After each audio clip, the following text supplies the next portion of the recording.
Vamos a pasar al primer estudio de la mañana. Les recuerdo que a la tarde los grupos tendrán su tiempo de participación. Y el material que vamos a dar ahora, vamos a ir a las dos porciones que tenían que haber leído los jóvenes, que una estaba en el libro de Éxodo y la otra estaba en el libro de Deuteronomio.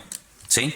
Empecemos primero por la del libro del Éxodo, que era Éxodo capítulo 17. Éxodo capítulo 17.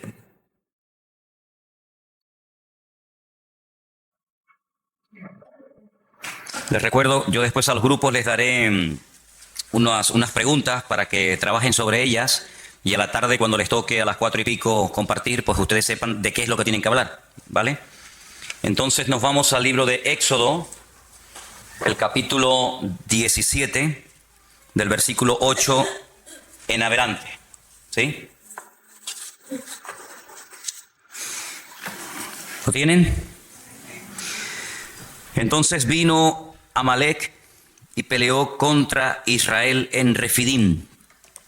Y dijo Moisés a Josué: escógenos varones y sal a pelear contra Amalec mañana. Yo estaré sobre la cumbre del collado y la vara de Dios en mi mano.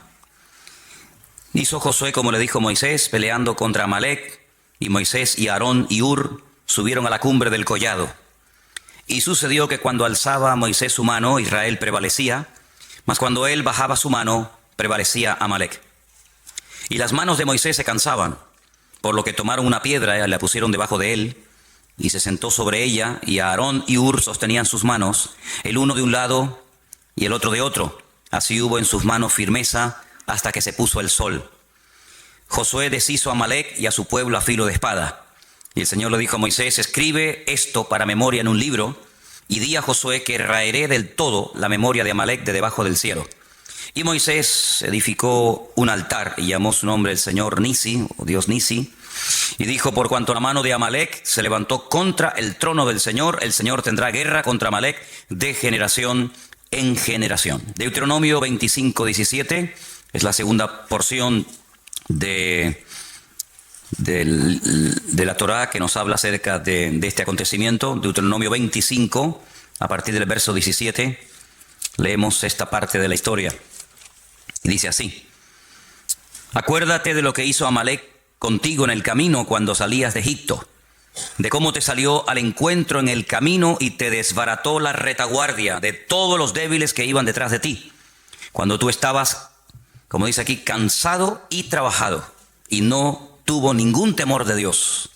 Por tanto, cuando el Señor tu Dios te dé descanso de todos tus enemigos alrededor, en la tierra que el Señor tu Dios te da por heredad para que la poseas, borrarás la memoria de Amalec de debajo del cielo. No lo olvides. Si ustedes echan un vistazo a las primeras hojas del material, ahí hay unas palabras que yo he puesto que tienen que ver con el estudio y con el lema de este congreso: desenmascarando al enemigo.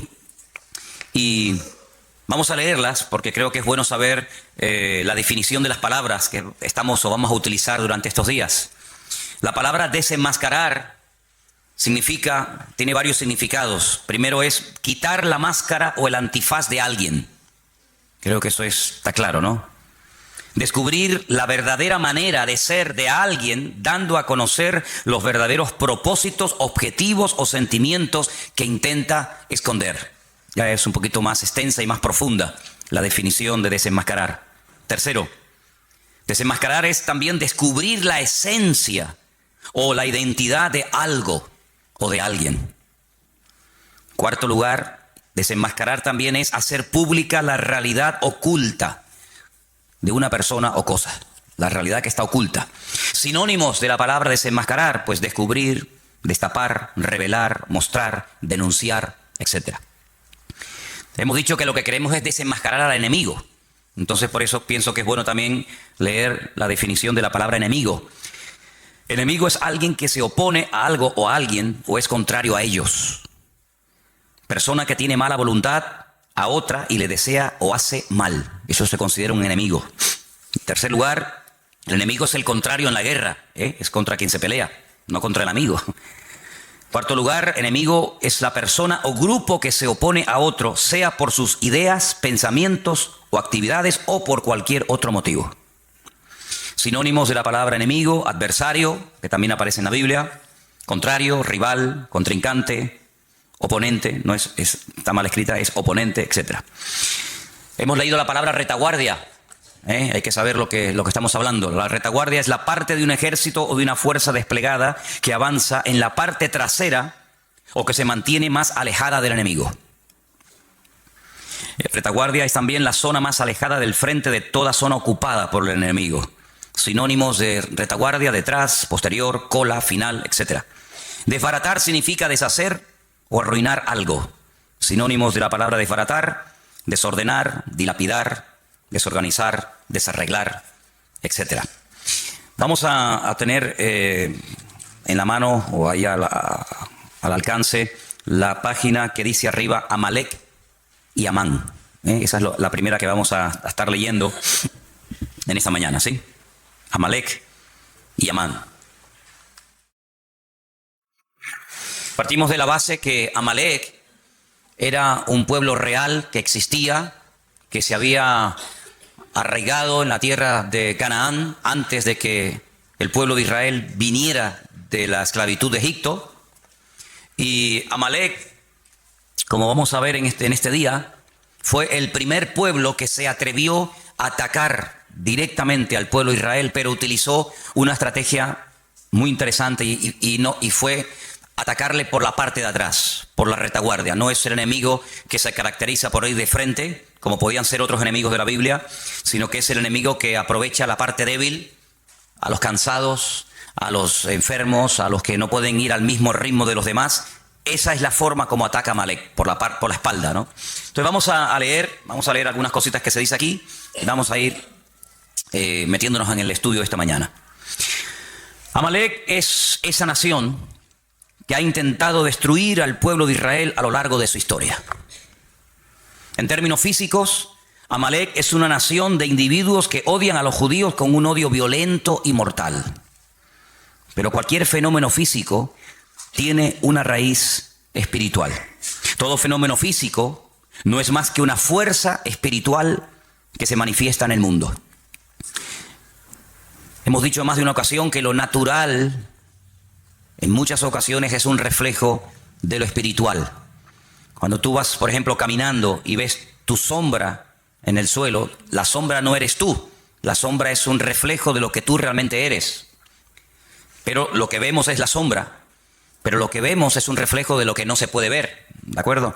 Entonces, cuando ocurre algo en el mundo natural, el hombre que no tiene el Espíritu de Dios no puede interpretar, no puede leer, ni siquiera se percata de que detrás de ese fenómeno aparentemente normal, algo que ocurrió como producto de la casualidad o como una intervención de la naturaleza, pues él no sabe leer lo que está pasando, ¿no? Detrás de una situación, detrás de una guerra o detrás de cualquier situación.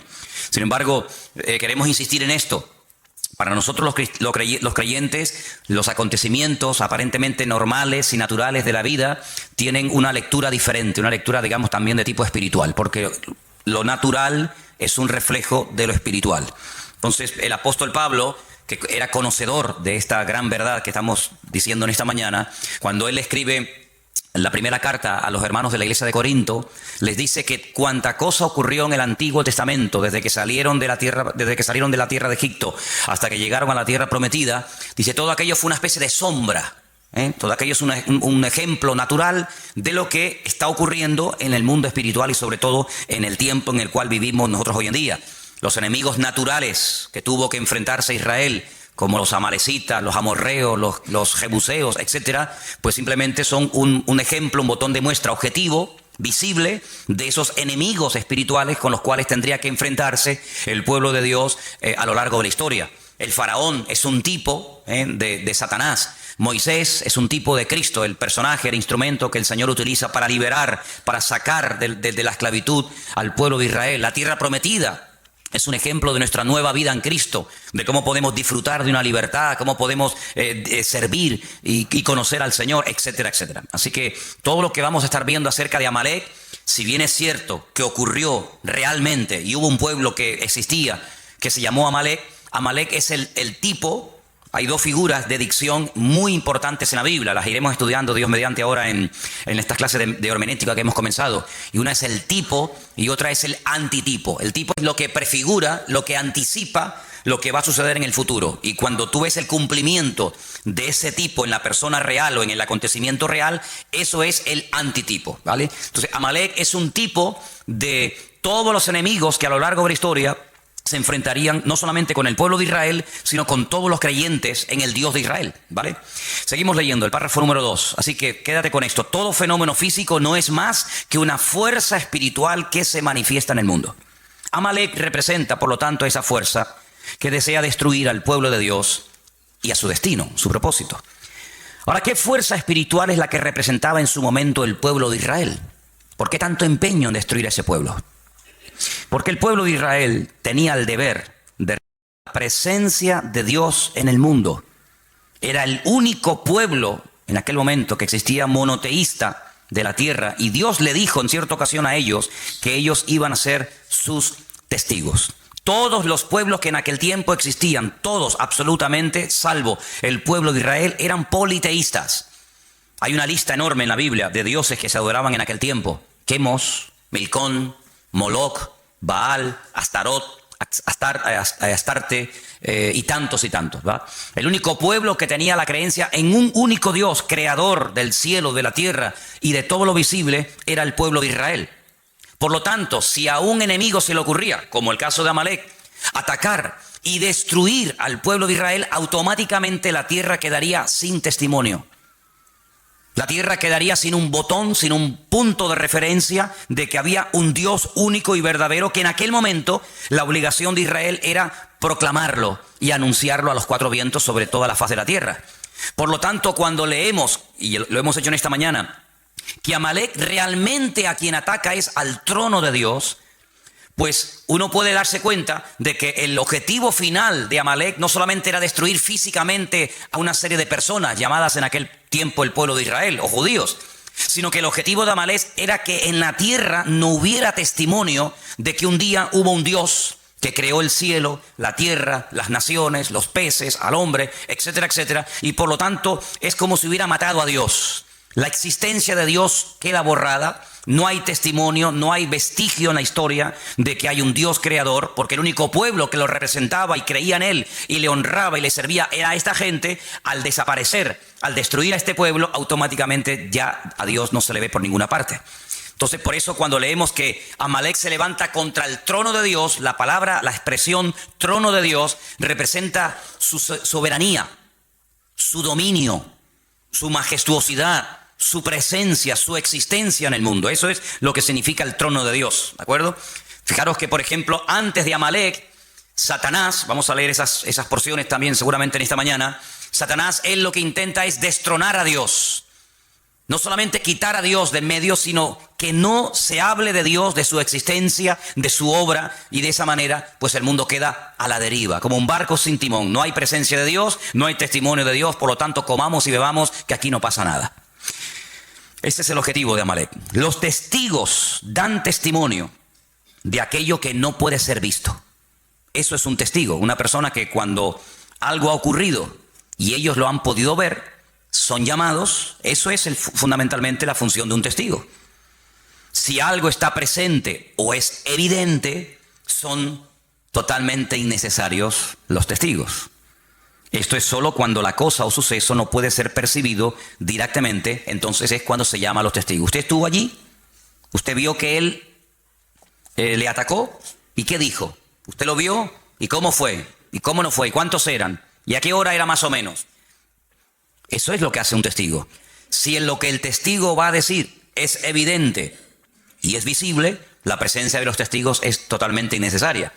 Por lo tanto, como la presencia del Señor, la soberanía del Señor era un concepto abstracto, invisible, tenía que haber una presencia visible, en este caso era el pueblo de Israel, que diera testimonio de que cada vez que la gente levantaba la cabeza y veía un pájaro cruzar por el cielo, ese pájaro no salió de la nada, sino que detrás de ese pájaro hay un creador que lo diseñó, que lo formó y que ahí lo puso. Y detrás de esa estrella, y detrás del sol, y detrás de la luna, y cuando paseamos por el campo y vemos las flores y los animales, etcétera, etcétera, ellos eran los únicos testigos en aquel tiempo de todo esto. Por lo tanto, Amalek, su objetivo era borrar de la faz de la tierra todo vestigio y presencia de Dios. Por lo tanto, de la misma manera, la presencia de Dios no era percibida directamente en el mundo.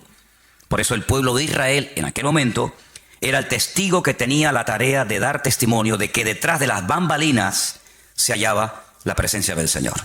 Si ellos callaban, automáticamente Dios quedaba mudo en el mundo. Digamos en cierto sentido que Israel en aquel momento era la boca de Dios, era el testigo de Dios que podía decirle al mundo que detrás de la creación había un creador y un diseñador.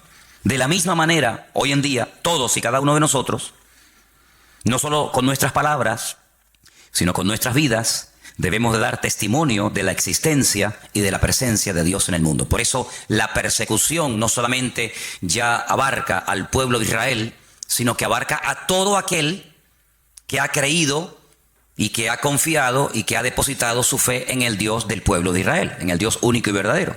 Por eso no solamente Amalek ataca y sigue atacando al pueblo de Israel, sino que también ataca a todo el conjunto del pueblo de Dios. Y ahí lógicamente entramos tú y yo. El pueblo de Israel es el único pueblo monoteísta del mundo. Es el único pueblo que va de un extremo a otro. O cree en el Dios único y verdadero, el Dios de Abraham, de Isaac y de Jacob, o no creen en nadie. No hay católicos judíos. No hay personas que se abrazan a cualquier otra creencia o religión. O creen o no creen. O son creyentes en el Dios único y verdadero, o son ateos, son paganos y no les interesa absolutamente nada. Por eso es un pueblo que en Medio Oriente, es el único pueblo en el Medio Oriente, rodeado de más de 200 millones de árabes, de musulmanes, que da testimonio de que el Dios que se adora en ese pequeño país, en ese pequeño territorio, es un Dios diferente. No es Alá, no es Mahoma, no es el Corán, sino es el Dios de siempre. Y por eso una guerra constante y permanente contra ese pueblo que está marcando allí una diferencia.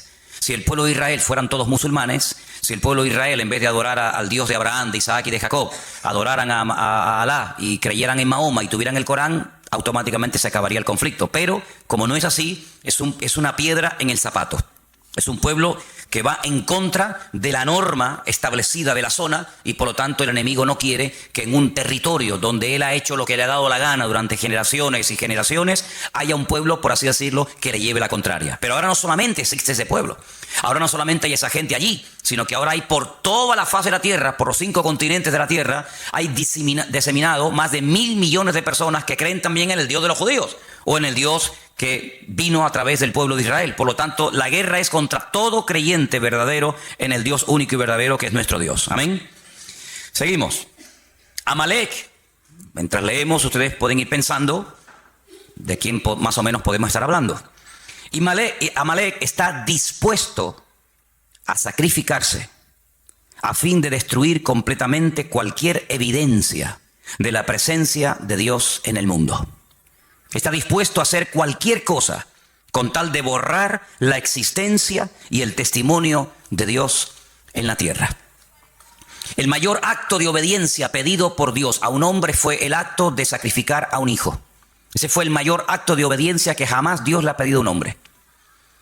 Ya sé que hay otros casos, como por ejemplo el de Saúl, que también lo vamos a analizar, que era un acto de obediencia, de acatar la voluntad, la misión de Dios para su tiempo, pero nada que ver con el hecho de que Dios te pida que mates a tu hijo.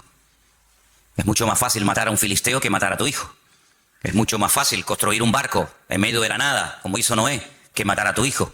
Es mucho más fácil hacerle la guerra a los enemigos y despropiarlos de todos sus tesoros y construir un templo a tu Dios que matar a tu propio hijo. Si el acto de obediencia más grande que jamás un hombre ha tenido que realizar es el caso de cuando Dios le pide a Abraham que sacrifique a su hijo. Por lo tanto, ellos saben perfectamente en esa cultura que el acto de obediencia más grande que un hombre estuvo dispuesto a hacer fue sacrificar a su propio hijo. En cierto sentido, un hijo es una proyección de uno mismo, ¿verdad? Como alguien dijo, ¿qué es un hijo? Es la proyección de tu yo. Tu yo se proyecta en tu hijo y el de tu hijo en su hijo y así sucesivamente.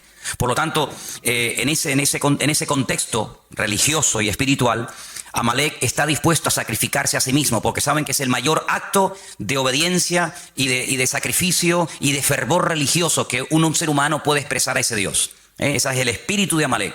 Un espíritu que está dispuesto a ir más allá de lo lógico, de lo normal, del sentido común, ir en contra natura. Amalek le domina este espíritu de estar dispuesto incluso a inmolarse, de hacer lo que haga falta, con tal de que ese Dios en el cual ellos no creen y lo desprecian sea totalmente aniquilado.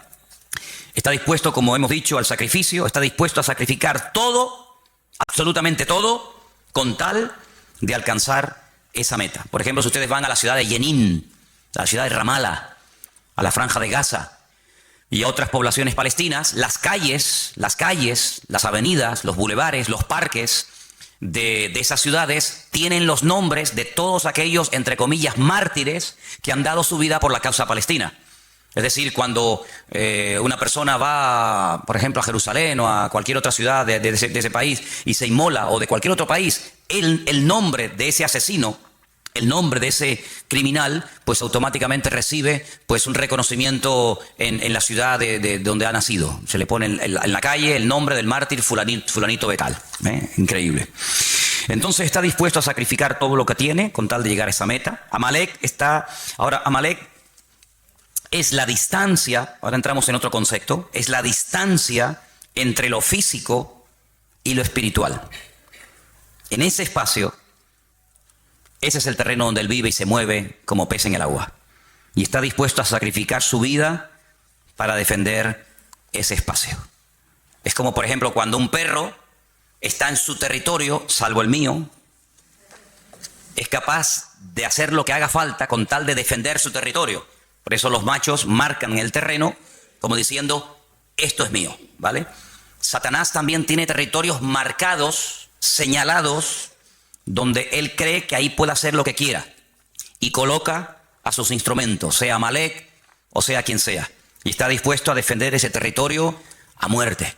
Por eso cuando el apóstol Pablo, y leeremos esta porción en el día de hoy, en Efesios capítulo 6, él habla de espíritus territoriales, no solamente de demonios que en un momento determinado individualmente pueden afectar o enfermar a personas o debilitarlas o incluso hasta matarlas, enajenarlas, como el caso también del endemoniado gadareno, sino que incluso marca territorios, marca zonas, ciudades, países, donde considera que él es el dueño, ¿verdad? El príncipe de la potestad del aire, principados, potestades, gobernadores de las tinieblas de este siglo, huestes espirituales de maldad, etcétera, etcétera. Entonces, en un sentido profundo, el significado de esta batalla entre Amalek y el pueblo de Dios es que ellos luchan contra Dios y contra su presencia en el mundo. Esta es la raíz de todas las batallas y de todas las guerras. Así de claro. Vamos a leer algunos versículos en esta mañana. Voy a pedir a algunos de ustedes que me ayuden. Por ejemplo, vamos a leer en 2 de Timoteo 4:7, 1 de Pedro 5:8. Entonces, leamos esos dos versículos antes de seguir adelante en esta mañana. Repito, 2 de Timoteo 4:7 y también 1 de Pedro 5:8. ¿Quién tiene Timoteo? ¿Sí? Vamos.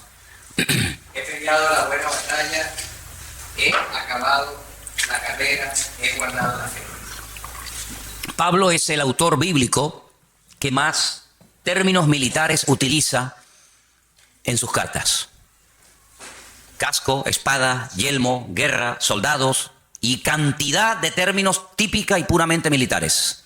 Habla de guerras, habla de batallas, habla de enemigos. Y es que Pablo tenía una percepción del mundo espiritual muy clara, muy clara. Y por eso él dice al final de su carrera, al final de su ministerio, que él lo que realmente ha hecho a lo largo de su existencia es pelear la buena batalla. Si él no ha estado de rositas, él no ha estado de vacaciones, él no ha estado pegándose la gran vida, sino que él ha sido un guerrero.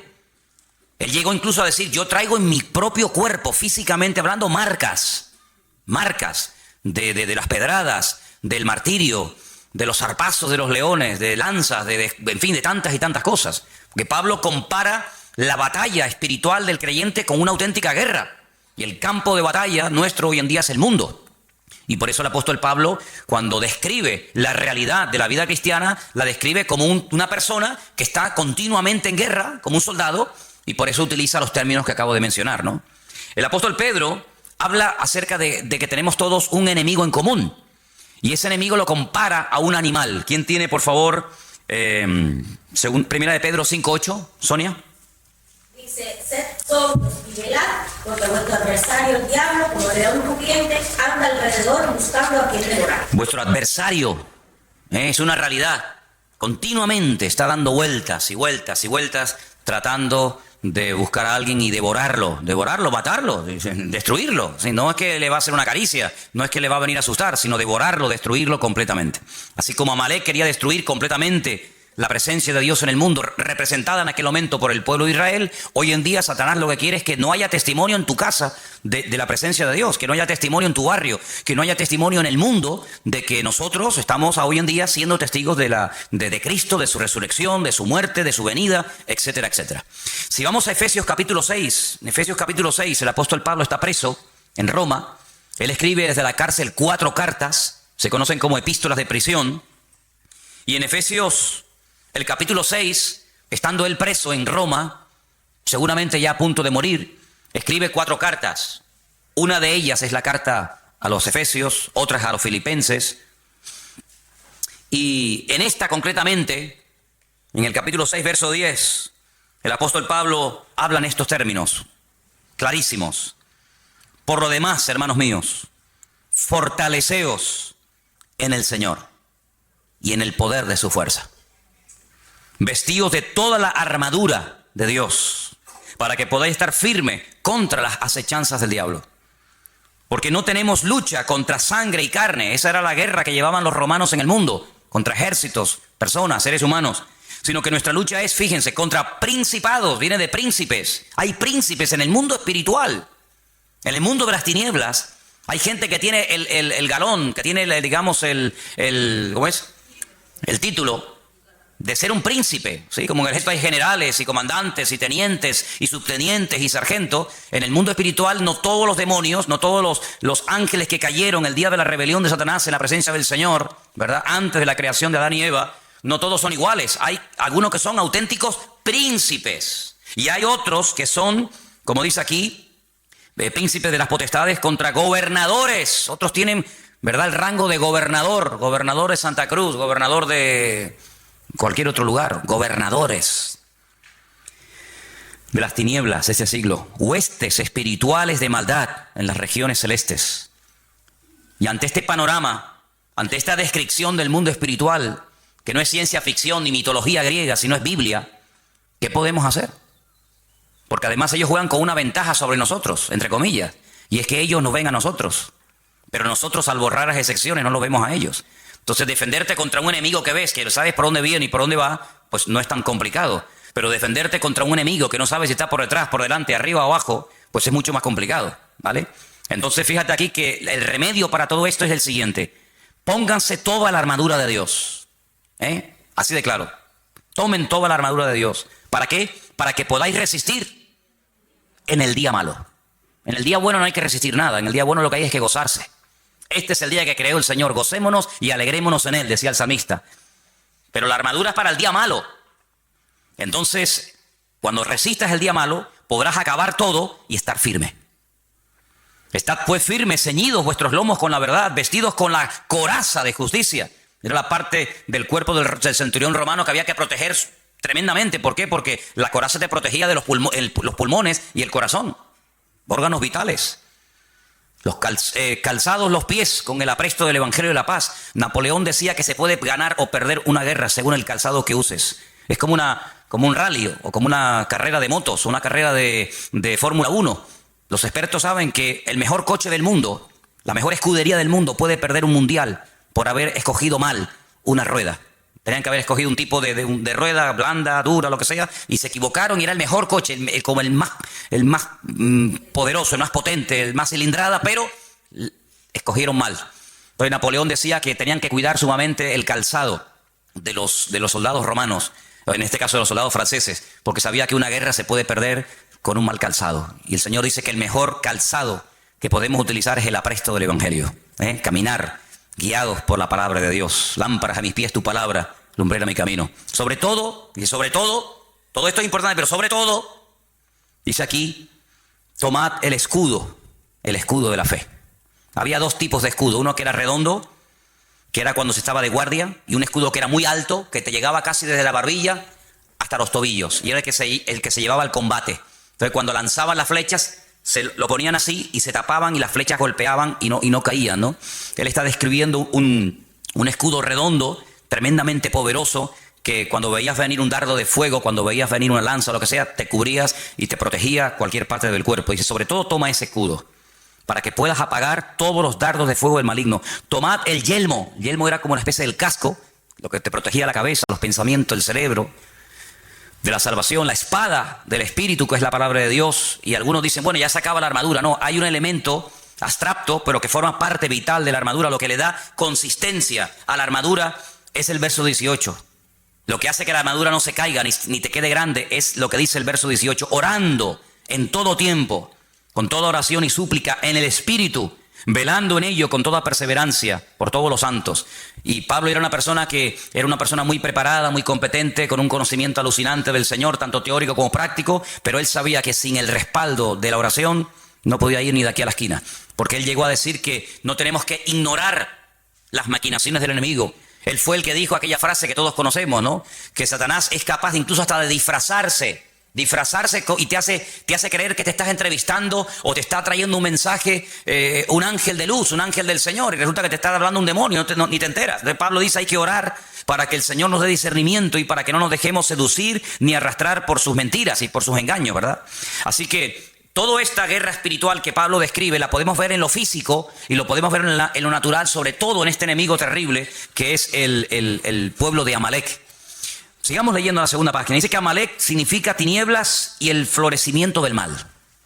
Ahí es donde Amalek se mueve como pez en el agua, en la oscuridad, en la ignorancia, en las tinieblas. El fin de Amalek significa la destrucción del abismo, del distanciamiento entre Dios y el mundo, pero también la restauración de la cercanía que revela la presencia y la obra de Dios por medio de Cristo en el mundo. Mientras estemos en esta vida, estaremos en guerra. Mientras estemos vivos, tenemos que estar velando y orando, como se decía en esta mañana, porque no estamos aquí de paseo, sino estamos aquí para dar testimonio, estamos aquí para hacer luz, para marcar una diferencia, y Satanás va a hacer todo lo posible por evitar que nosotros cumplamos con nuestro objetivo. Ahora, volvamos a la porción de Éxodo en esta mañana, porque una de las cosas que tenemos que tener presente en nuestra vida cuando estudiamos un pasaje es ver de dónde viene esa historia, cuáles son los capítulos anteriores. Y vamos, por ejemplo, vamos en Éxodo, ¿verdad? Vamos al capítulo 15. En Éxodo capítulo 15, ustedes se van a dar cuenta de que uno de los problemas que generalmente, de vez en cuando, Israel tenía era falta de agua. Ellos estaban en pleno desierto. El agua en el desierto es oro. Por lo tanto, cuando faltaba el agua, el problema era terrible. El estado de ánimo de la gente cambiaba. La gente era diferente cuando había agua que cuando no había agua. La murmuración ni aparecía en el campamento mientras las necesidades materiales, sobre todo de agua, estaban cubiertas. En el momento en el que faltaba agua, o en el momento en el que faltaba comida, en el momento en el que lo material faltaba, automáticamente la espiritualidad del pueblo pegaba un bajón, surgía la carnalidad, y aquella gente que hace 2 días estaban alabando a Dios después de cruzar un mar y profetizando y glorificando al Señor, se olvidaban de todo aquello simplemente, digo simplemente entre comillas, cuando faltaba el agua. Por eso ustedes van a darse cuenta de lo valorado, del valor tan grande que tenía el tema del agua. La mayoría de los salmos donde aparece la palabra agua se escribieron en el desierto. Por ejemplo, el número 1, bienaventurado el varón que no anduvo en consejo de malos, y habla de cómo será como un árbol plantado junto a corriente de agua. Mi alma tiene sed de Dios vivo. Y tantos salmos que hablan del agua era un elemento tremendamente valorado. Bueno, pues en el capítulo 15, del versículo 22 al versículo 27, encontramos una parada de las tantas que hizo el pueblo de Israel antes de llegar a la tierra prometida. Encontramos una parada donde encontraron agua. Sí, había agua, pero no se podía beber. Entonces, ¿para qué la queremos? Ellos se pararon en un lugar que en hebreo se llama Mará. Mará significa amargura. Vamos a leer el pasaje para que nos demos cuenta qué cosa tan interesante ocurrió aquí. Hizo Moisés que partiese Israel del Mar Rojo. Salieron al desierto de Shur. Anduvieron 3 días por el desierto sin hallar agua. Llegaron a Mará y no pudieron beber las aguas de Mará porque eran amargas. Por eso le pusieron el nombre Mará. amarga. Entonces, ¿qué ocurre?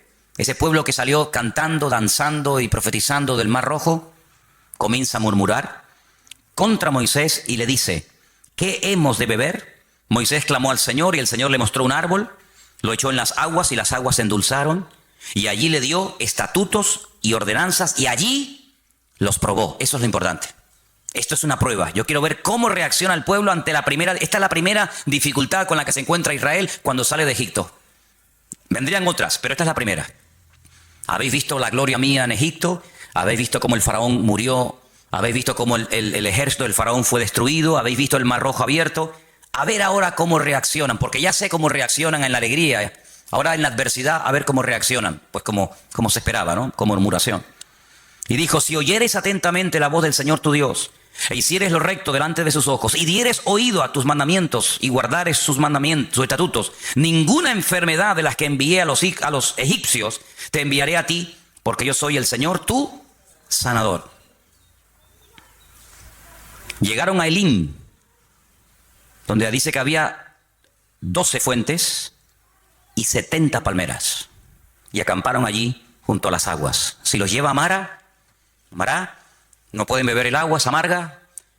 El Señor les muestra un árbol, que es tipo de Cristo, de cómo endulza la vida, de cómo endulza las aguas.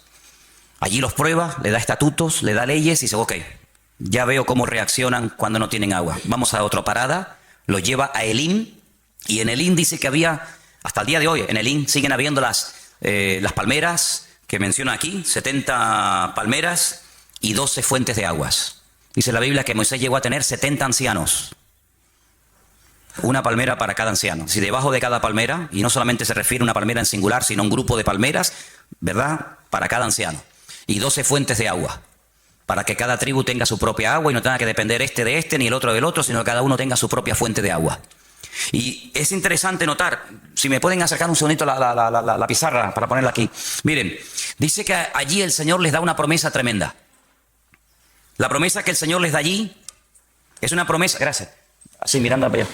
La promesa que el Señor les da a esta gente es que si ellos se comportan y obedecen al Señor y no meten la pata y se someten al Señor y piden perdón y llevan una vida, digamos, correcta, pues ninguna enfermedad les afectaría. Ahora, si un día hacemos un estudio detallado de cuántas enfermedades menciona la Biblia, nos quedamos asombrados. Porque incluso en los tiempos en los que el Señor le dio la palabra al pueblo de Israel, había enfermedades que no existían. Pero ellos podían activar una serie de enfermedades que no existían. Les dijo, si ustedes me obedecen, si ustedes se someten a mi palabra, si ustedes viven en sometimiento a mi palabra, a mis estatutos y a mis leyes, ninguna enfermedad de las que mandé a los egipcios se la mandaría a ustedes. Pero si ustedes no me obedecen, y comienza a mencionar enfermedades que hasta ese momento ni existían en el mundo. Luego, el tema del perdón, el tema de vivir cerca del Señor es muy interesante. Por ejemplo, tú tienes buena letra, ¿no, Daniel? Pon ahí, pon la palabra Mejilá. Apunten ahí si quieren esto. La palabra Mejilá, con J. La palabra Mejilá significa perdón, en hebreo, perdón. Eso es. Y una palabra que él va a poner abajo, que es la palabra majalé, significa enfermedad. Mejilá, perdón, majalé, enfermedad. Ahora estas dos palabras que ustedes tienen ahí, mejilá y majalé, en hebreo se escriben sin vocales. Se escribiría una M, una J y una L, porque no hay vocales en hebreo. Es decir, que la misma palabra se puede leer como mejilá o se puede leer como majalé. ¿Qué nos está diciendo el Señor? ¿Qué le estaba diciendo al Señor a su pueblo en Mará? Si ustedes me obedecen, si ustedes se someten a mis estatutos y a mis leyes, si ustedes realmente viven una vida de perdón, ninguna enfermedad les afectará a ustedes. Hay un antídoto divino y sobrenatural contra la enfermedad, y es vivir sometido a la voluntad de Dios. El otro día leí un artículo tremendamente interesante. ¿De qué muere la gente en Israel? Se llamaba así el artículo. ¿De qué mueren los judíos? Claro, por supuesto, lógicamente hay también enfermedades como en cualquier parte del mundo. Pero más del 88% de la gente en Israel, ¿sabéis de qué muere? De viejos. Como dijo el médico cuando murió mi abuelo, se le acabó la pila. Se le acabó la pila. Tenía una pila alcalina alucinante, ¿no? Se le acabó la pila. Es decir, que hay enfermedades que están relacionadas muy directamente con la actitud espiritual con la que tú vives. De hecho, en el libro de Proverbios, no es el tema, ¿no? Pero en el libro de Proverbios hay enfermedades que tienen que ver, por ejemplo, con los huesos, que tienen que ver mucho con el perdón. La persona rencorosa, la persona que odia, la persona que no quiere perdonar, la persona que tiene esa herida contra el padre, contra la madre, contra el abuelo, contra el marido, contra lo que sea, dice que termina secándose los huesos. ¿Qué es secarse los huesos? Que los huesos pierden su función. Que terminas oxidándote. Porque la enfermedad está directamente relacionada, no en todos los casos, pero en muchos casos la enfermedad está directamente relacionada con el perdón y el perdón con la enfermedad. Donde hay perdón, hay una salud emocional que afecta positivamente tu salud física. Y por el contrario, exactamente igual. Entonces, allí el Señor les dijo al pueblo, mira, ninguna enfermedad les afectará, pero allí el Señor se declara, se da a conocer como Yahweh Rafá. Dice aquí como Jehová tu sanador. Pero si no me va a afectar ninguna enfermedad, ¿para qué quiero tener un sanador? Porque si no voy a estar nunca enfermo, ¿para qué quiero tener un Dios que me sana? Porque yo sé que ustedes no me van a obedecer. Y como sé que no me van a obedecer, te digo de antemano que cuando te enfermes, cuenta conmigo que yo te sano. ¿Qué te parece? Podría haber dicho, ninguna enfermedad de las de Egipto les va a afectar a ustedes. Punto, ahí se acaba el pasaje. Pero añade, porque yo soy el Señor tu sanador. Pero si no estoy enfermo, ¿para qué quiero que me sane? Es que yo sé que tú te vas a caer en enfermedad, porque vas a hacer todo lo contrario a lo que yo te estoy enseñando en este lugar. Nuestra vida delante del Señor tiene un valor incalculable. El Señor dio su vida por todos y por cada uno de nosotros. El Señor está muy en serio, se ha tomado muy, muy, muy en serio, sinceramente, nuestras vidas. De hecho, hasta el día de hoy yo creo que no tenemos ninguna queja, no hay ninguna objeción, no hay nada que podamos decir, mira, el Señor me ha fallado en esto y en esto. El Señor no nos ha fallado absolutamente nada, ¿no? Amén.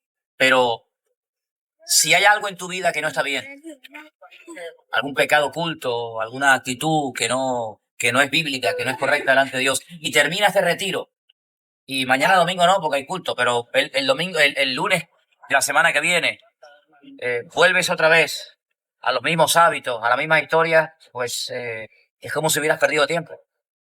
Yo creo que hemos hecho un alto en el camino, mientras el mundo está ahí con sus desmadres y con sus historias y con sus rollos. Nosotros hemos decidido un poco separarnos, aislarnos, venirnos a este lugar y no solamente escuchar palabras, no solamente tomar apuntes y cantar y estar un rato entretenidos, sino que la idea un poco ha sido y es el aislarnos de todo ese ambiente y plantearnos delante del Señor. Le voy a dar importancia a lo que el Señor le da importancia en mi vida. Hemos hablado mucho acerca de Amalek, de cómo ataca, de cómo se mueve, de cómo podemos en un momento determinado abrir una brecha, de abrir una puerta para que el enemigo tome el lugar. Y todo eso, hermanos, todo eso tiene que producir un efecto en nuestra vida, ¿no? El otro día leí una historia de una anécdota que decía que si tenemos, por ejemplo, un pedazo de barro, de plastilina o de algo en lo cual se puede hacer una marca y cogemos un anillo y hacemos una marca, efectivamente el anillo deja una marca en esa plastilina o en esa arcilla, pero no lo cambia, no lo transforma, no deja la esencia del anillo en ese material. Y lo que no puede ser es que en nuestra vida el Señor venga, nos hable, nos confronte, nos exhorte, nos enseñe, nos empuje, etcétera, pero que después volvamos otra vez a lo mismo, ¿no? Yo pienso que sería una pérdida de tiempo y una auténtica desgracia el hecho de saber lo que el Señor quiere de mi vida y no hacerlo, ¿no? Y bueno, en estos días hemos estado hablando mucho acerca de un personaje llamado Amalek, que como hemos dicho ya en más de una ocasión en estos días, fue un personaje real. Era una tribu, digamos, de salvajes que vivían en la parte sur de Israel, ya lindando con la parte del desierto, llegando casi a la península del Sinaí. Y fue el primer enemigo, el primer pueblo que sin previo aviso y sin ser atacado previamente, él ataca al pueblo de Israel que viene de una esclavitud de muchos siglos, casi 4 siglos, y desarrolla una estrategia diferente, porque generalmente los ejércitos en aquella época luchaban cuerpo a cuerpo, se veían las caras. Sin embargo, Amalek tiene la osadía, dice que no tuvo temor de Dios. Es una expresión típica de cuando tratamos el tema de Amalek. Dice que no tuvo temor de Dios. Ellos sabían quién era esa gente, ellos sabían de dónde habían venido. Ellos habían oído los milagros impresionantes, únicos e irrepetibles que Dios había hecho por ese pueblo. Y dice que al no tener ningún temor de Dios, no tener en consideración lo que Dios había hecho por ellos, ellos, ya te digo, sin previo aviso hacen así y les atacamos, ¿no? Pero son tan cobardes en su ataque que dice que no van de frente, sino que le atacan por la retaguardia. Es decir, le atacan por la parte de atrás y desbaratan la retaguardia, y dice que en la parte de atrás, dice la escritura, que iban los cansados, los débiles, las personas que no podían ir al ritmo de los que iban en cabeza. Y entonces, cuando se dieron cuenta, Amalek se había introducido dentro del pueblo y decían, pero ¿dónde está el enemigo? Si no lo vemos, ¿no? Está detrás, ahí está matando a mujeres y a niños y a los pobrecitos que no tienen fuerza, ¿no? Y dijimos que Amalek es Amalek, en cierto sentido, pues representa un tipo de estrategia diabólica, un tipo de estrategia satánica que consiste en muchas cosas, ¿no? Hemos visto que en el libro del Génesis, aunque uno diga, no me digas, bueno, pues en el libro del Génesis, sabiendo buscar entre las páginas en su texto original, vemos que aparece uno de los nombres de los personajes que también se ha hablado en estos días aquí, y es el de Amán, el famoso Amán, el terrible Amán, el que aparece en el libro de Esther, ¿verdad?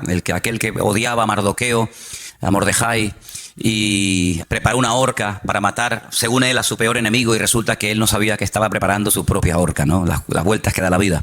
Y hemos visto cómo Amalek, ya digo, era un enemigo físico, real, una tribu de salvajes que vivían en esa parte del desierto, pero también, en cierto sentido, representa la duda, representa la impureza, representa el enfriamiento, representa el alejamiento de parte del Señor. Y todas estas palabras las hemos visto y las hemos explicado, e incluso algunas las hemos hasta escrito para que ustedes vieran, ¿no? En lo que consiste. Es un espectro muy amplio, ¿no? Amalek no es solamente un enemigo que ataca de una manera y nada más, sino que Amalek es tal vez uno de los enemigos espirituales más amplios, y presenta un panorama de diferentes ataques y diferentes líneas en las cuales viene. Pero hay algo muy importante que yo quisiera que en esta mañana volviéramos a repasar, y está en Éxodo capítulo 17. La Biblia dice que el ataque vino en un lugar llamado Refidín. Creo que no lo dije. Si lo dije, lo vuelvo a repetir. La palabra Refidín significa lugar de descanso. Lugar de descanso. Ellos habían estado previamente en un lugar llamado Mará, donde dice que cuando llegaron no pudieron probar las aguas porque eran aguas amargas. Hasta el día de hoy, en esa parte del desierto, esas aguas existen, pero no se pueden beber. Son muy amargas, son de color rojo, como si estuvieran oxidadas, para que nos entendamos. Y esas aguas están ahí como testimonio de que no se pueden beber. Son aguas amargas, aguas no potables, y el pueblo allí se quejó, el pueblo allí murmuró contra el Señor, pero el Señor les mostró, dice que un arbusto, un árbol, que es tipo de Cristo, que el que viene a endulzar nuestra vida, y entonces aquellas aguas que no se podían beber, al final sí se pudieron beber, y allí dice que el Señor los probó, y allí le dio leyes y le dio estatutos y les dijo algo tremendo, lo vimos en estos días. Si ustedes obedecen mi palabra y obedecen a mis estatutos y a mis principios y a mis decretos, etcétera, etcétera, ninguna enfermedad, ninguna plaga, ninguna cosa negativa de las que mandé a los egipcios, ustedes las experimentarán. Es decir, ustedes estarán como vacunados en contra de todas esas enfermedades. Pero al final añade el Señor, yo, vuestro sanador.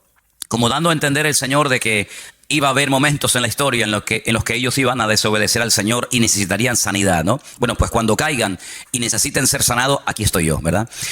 Entonces vimos que de ahí fueron a un lugar, a un oasis precioso, 70 palmeras, 12 fuentes de agua llamado Elim.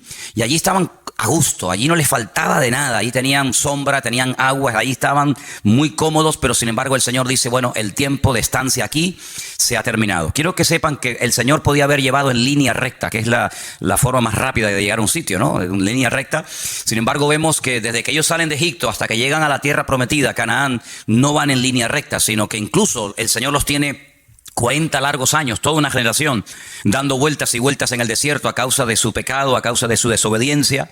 Vemos que la voluntad de Dios era que hacía 40 años entraran, pero no entraron, porque hay un momento que no lo hemos dicho en estos días, pero creo que es clave y es muy importante, en el que el pueblo le dice a Moisés, ¿por qué no mandas espías? ¿Por qué no mandas a personas para que reconozcan la tierra y nos digan cómo es?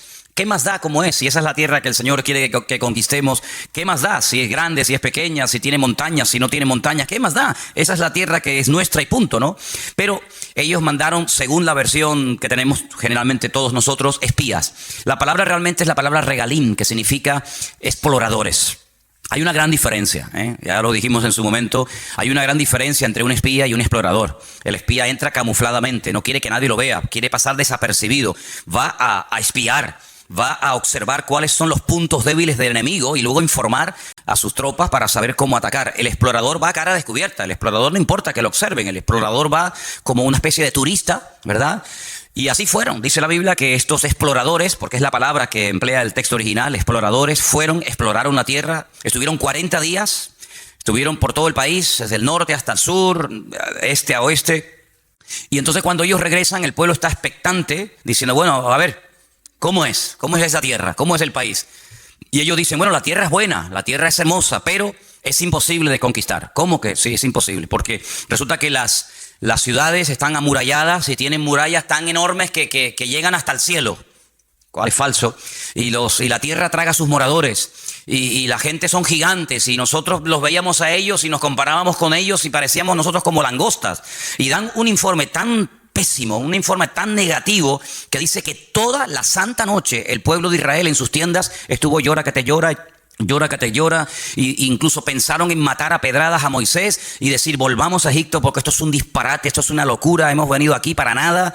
Y al final, bueno, el Señor dice en la Biblia que esa noche se apesadumbró y esa noche fue cuando Dios hizo un decreto que hasta el día de hoy está en vigor, un decreto terrible. Ese día, según el calendario bíblico, era el 9 de Av, el 9 del mes Av, Y ese día fue un día que no van a olvidar en su vida el pueblo de Israel, porque todas las peores desgracias de la historia de ese pueblo, todas han ocurrido siempre el 9 de Ab. El día que los reyes católicos en España firmaron el decreto de expulsión de los judíos, curiosamente, ¿no? Aunque vemos en el libro de Esther que no hay casualidades, fue el día 9 de Av.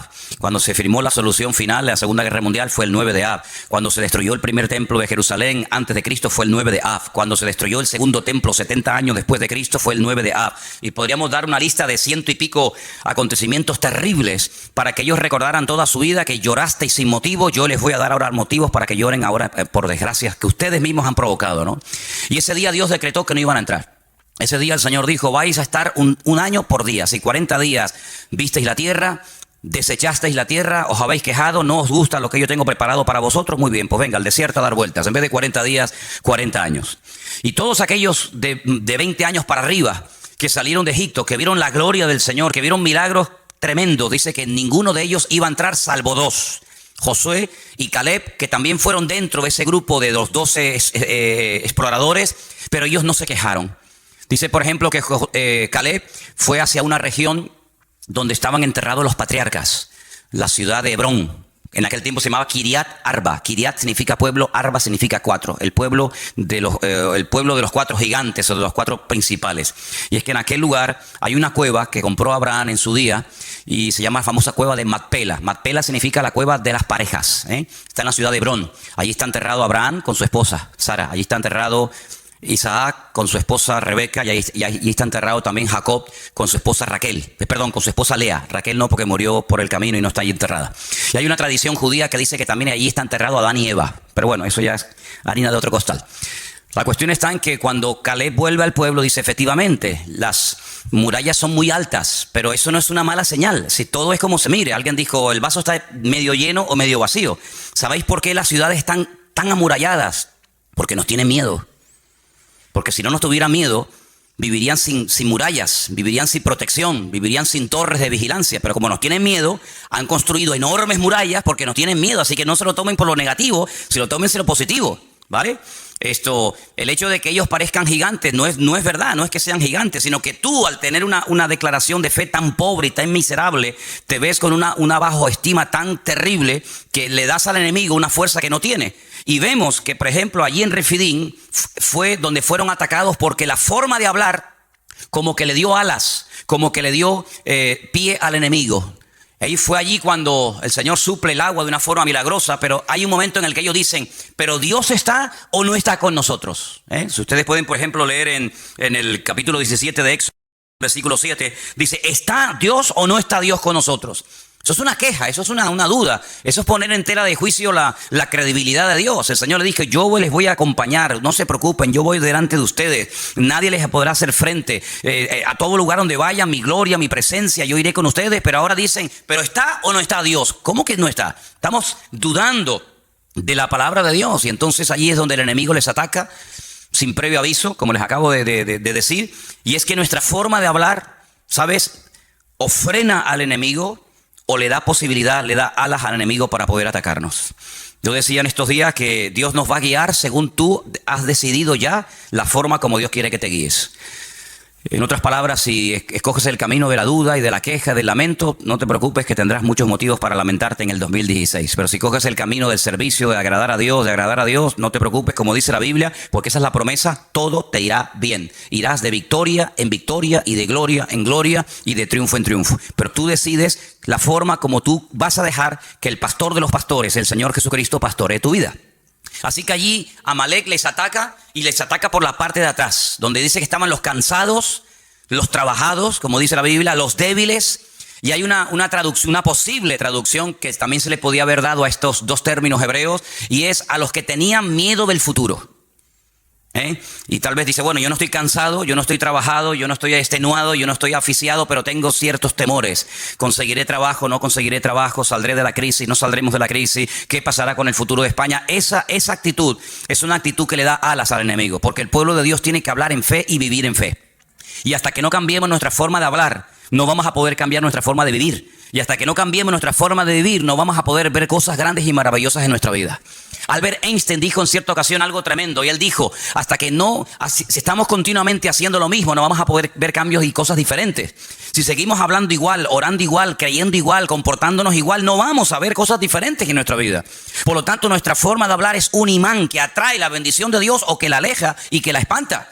Entonces, aquellos espías, aquellos exploradores, cuando volvieron, dijeron, sí, la tierra es buena, la tierra es maravillosa, pero vamos a ver, ¿es buena o no es buena?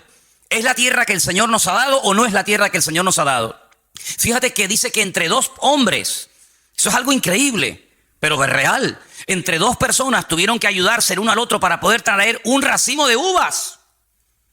¿Y cuánto pesaba cada uva? Serían así como se las coge Trotsky y las revienta todas, ¿no? Dos hombres para coger un racimo de uvas. Muchacho, pero como cada uva hacías así, y te hacías un litro ahí de zumo, ¿no? Algo increíble. Y se dieron cuenta de que la tierra era impresionante, la tierra era rica, era fértil. Pero había condiciones que ellos tenían que tener en cuenta. El Señor les dijo, mira, cuando ustedes vivían en Egipto, el agua nunca faltaba. Porque tenían el río Nilo, que por cierto dice la Biblia que en los últimos tiempos se secará. La lengua de Egipto se secará. Dice, pero a la tierra a la que yo voy, a la tierra a la que ustedes van y yo les envío, es una tierra que les mandará en su momento la lluvia temprana y la lluvia tardía en base a la forma como ustedes vivan y en base a la forma como ustedes hablen. Si ustedes hablan mal, si ustedes se quejan, si ustedes se apartan de mis caminos, si ustedes se enfrían, si ustedes comienzan a adorar a otros dioses, olvídense, aquí no va a llover, aquí no hay río, aquí no es como Egipto, que movías una piedra y salía el agua por las tajeas, sino que aquí es una dependencia diaria y permanente de parte del Señor. Si hablan bien, si hay victoria, si hay bendición, la lluvia cae. Pero si ustedes, por la forma de hablar, pueden llegar a cerrar el cielo, y dice la Biblia, el cielo se volverá como si fuera de bronce. Y por eso dice la palabra que hasta para la lluvia tendría que depender de la forma de hablar. Y estamos viviendo en unos tiempos en los que es muy importante cómo hablamos y cómo actuamos y cómo vivimos y cómo reaccionamos, porque lo que no podemos hacer es reaccionar, pensar y hablar y vivir como actúa la gente del mundo. Nosotros vivimos en este mundo, pero no somos de este mundo. Nuestra mirada está puesta en un Dios poderoso, en unas promesas que son sí y amén en Cristo Jesús. Y no podemos bajo ningún concepto entrar en desánimo, en derrota, en murmuraciones y en queja, porque eso le da alas al enemigo, y a quien tenemos que darle alas es a nuestro Dios. ¿Cuántos dicen amén? Así que en esta historia hay un momento en el que vemos que este conflicto es diferente. Este conflicto no es una guerra simplemente de 1000 contra 5000 o hombres contra hombres, sino que aquí hay un factor espiritual muy importante. Y vamos a leerlo en Éxodo capítulo 17 otra vez, por favor, a partir del versículo 8. Éxodo capítulo 17, hay un momento en el que Moisés dice, mira, yo voy a subir al monte a orar, y tú tienes que salir a pelear contra este enemigo en lo natural y yo pelearé contra las fuerzas que lo ungen y que lo respaldan y lo apoyan en lo espiritual. Y dice la palabra que suba a lo alto de un monte. Vamos a leerlo. Entonces vino Amalek y peleó contra Israel en Refidim, versículo 8.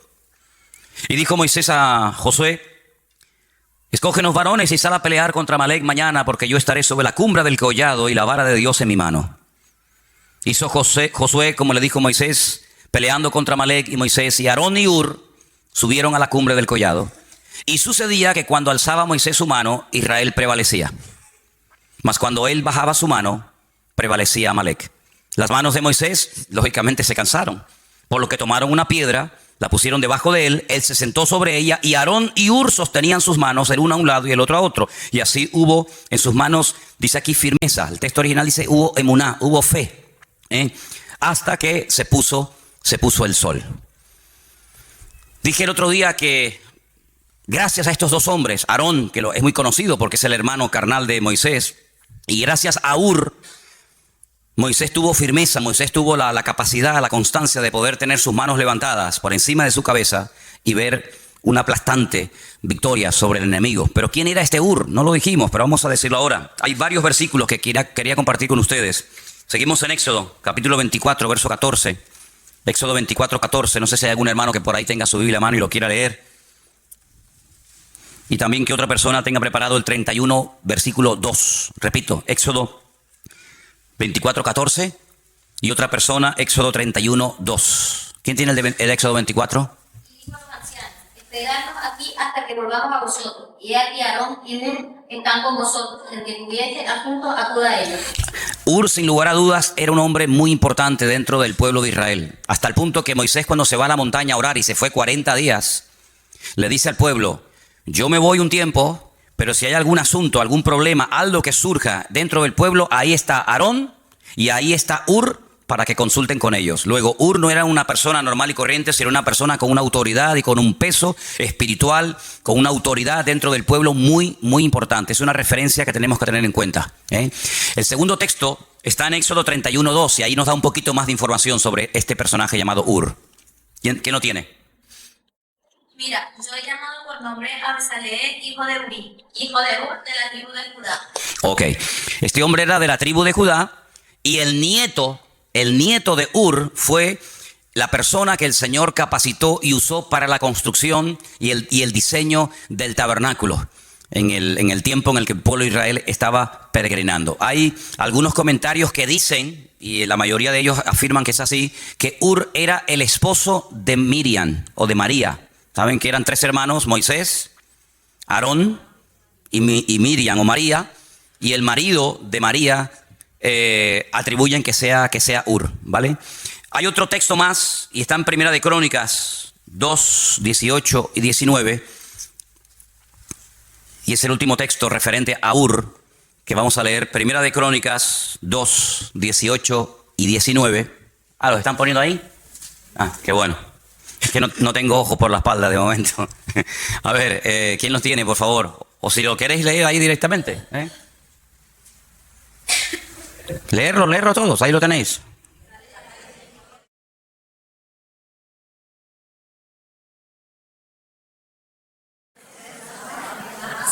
Pasa al siguiente.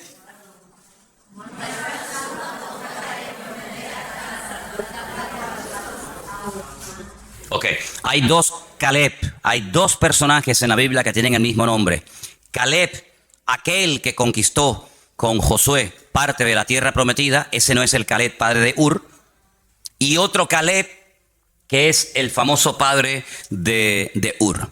Es decir, esta persona era una persona con influencia, era una persona con autoridad, era una persona con peso.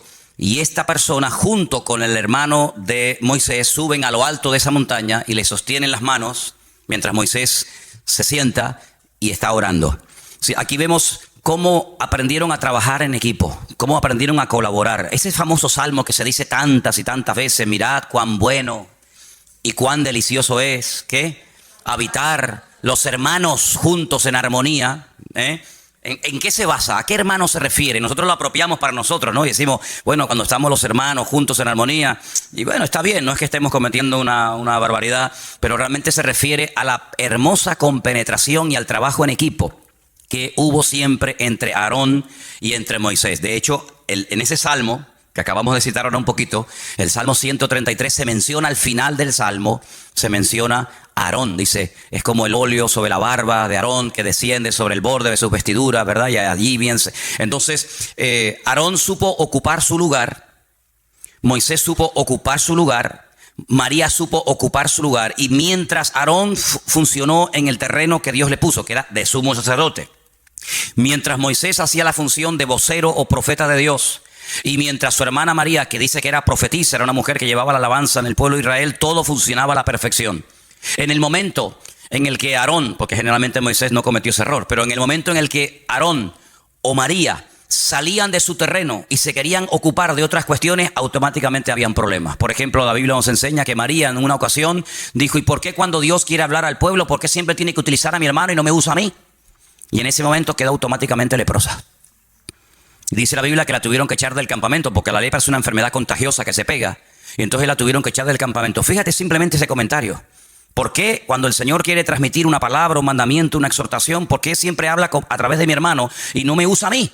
Bueno, pues porque a ti el Señor te está usando en otra cosa y a tu hermano en otra cosa, y no es para competir, sino es para complementarse. Y cuando tú no estás contenta con el don y con el ministerio y con el llamado y con el sitio donde Dios te ha puesto, estás abriendo la puerta, en este caso, a una tremenda enfermedad. Por eso en estos días, bueno, esto que has dicho de las enfermedades, de los distintos miembros del cuerpo, bueno, yo dije que hay enfermedades, como dice por ejemplo Proverbios, que trae dolencias a los huesos, pero muchas enfermedades de la piel, muchas enfermedades cutáneas, cuando tú vas a los libros del Antiguo Testamento, son producidas por una incorrecta forma de hablar. ¿Vale? Entonces vimos como la palabra perdón y la palabra enfermedad en hebreo es la misma, aunque se pronuncia un poquito diferente, porque hay una relación entre algunas enfermedades y una falta de perdón o una mala actitud o una forma incorrecta de hablar, ¿verdad? Cuando Aarón no está contento con su posición como sumo sacerdote y en vez de él ejercer su función le da demasiado libertinaje y demasiada rienda suelta a sus hijos, se produce un caos y un desastre en el campamento, hasta el punto que la Biblia dice que se tiene que abrir la tierra y tragar y murieron sus hijos. Y el Señor le dijo, y dile a Aarón que no llore por la muerte de sus hijos, y le prohíbo ir al funeral y al entierro de sus hijos.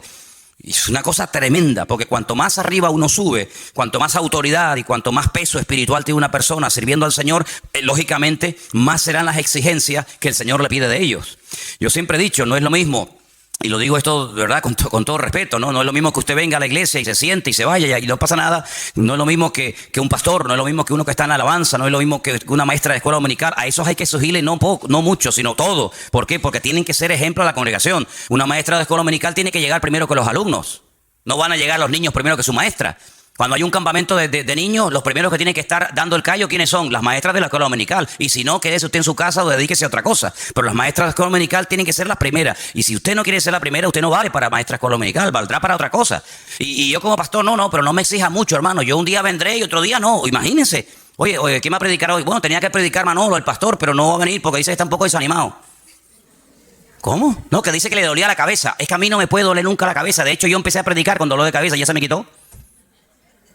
¿Por qué? Porque el Señor, cuando usted quiere servir al Señor, el Señor dice, ¿tú me quieres servir? Ok, vente para acá, pero también te voy a exigir más. Porque el viento donde pega más fuerte es arriba, en la copa del árbol y no en las raíces. Y allí donde el Señor pone a algunas personas, pero también la exigencia lógicamente será mayor. Entonces Aarón entendió que su función no era la de profeta, sino la de sumo sacerdote. Y cuando lo entendió y ocupó su lugar, miren esos hermanos, qué armonía hay entre ellos. Cómo no va a haber bendición y vida eterna, y cómo no va a derramar el Señor su unción y su gracia cuando están los hermanos juntos en armonía. Pero cuando están juntos, pero separados y revueltos, se va la bendición de Dios. ¿Cuántos dicen amén? Entonces nosotros tenemos que partir de la base de que nuestra forma de hablar, y tiene que salir de este retiro con esto en la cabeza. Tú no puedes hablar de cualquier manera, porque la forma como tú a partir de hoy hablas o hables, eso va a marcar una diferencia en el mundo espiritual. Esta palabra prevalecía. Cuando Moisés levantaba la mano, el pueblo de Israel prevalecía, y cuando las bajaba, prevalecía Amalek sobre Israel. Es muy interesante, porque en el último libro de la Biblia, que estamos estudiando en Santa Cruz últimamente otra vez, aparece la palabra prevalecer. Y fíjate qué interesante. Dice que cuando los santos oraban en la tierra, es decir, cuando se dirigían al Señor, cuando clamaban al Señor, los ángeles en el cielo prevalecían contra los demonios.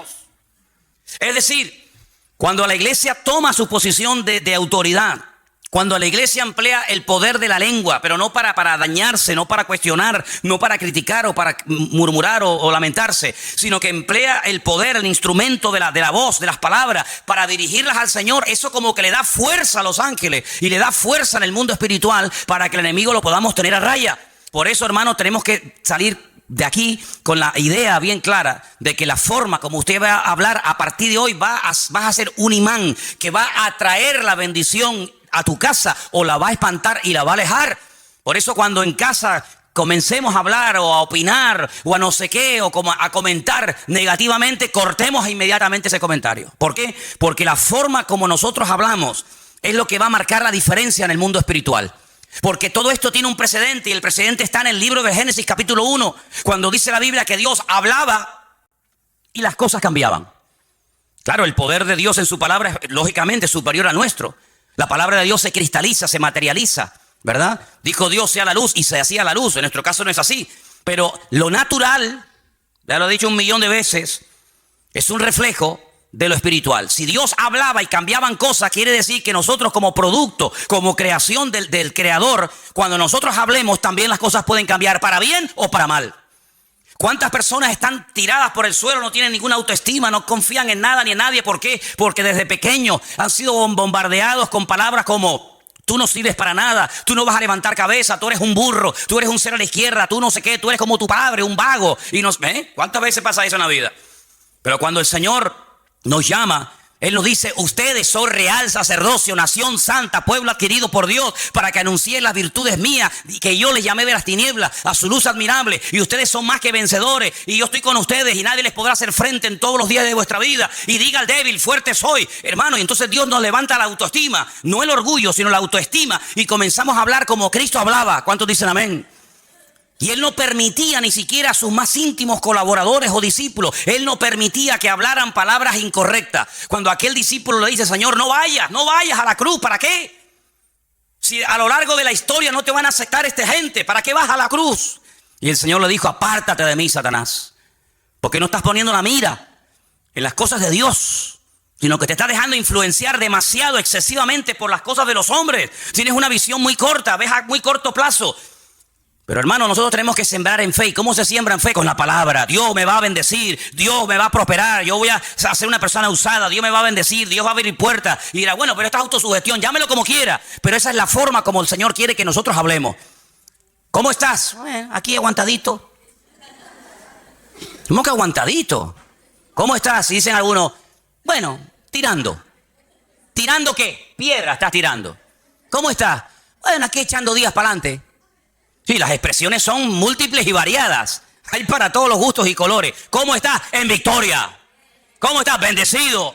¿Cómo estás? Triunfante y glorioso. ¿Por qué? Porque todo lo puedo en Cristo que me fortalece. ¿Cuántos dicen amén? Así como tenemos que hablar, hermanos. Así como tenemos que hablar, hombre. Gloria a Dios.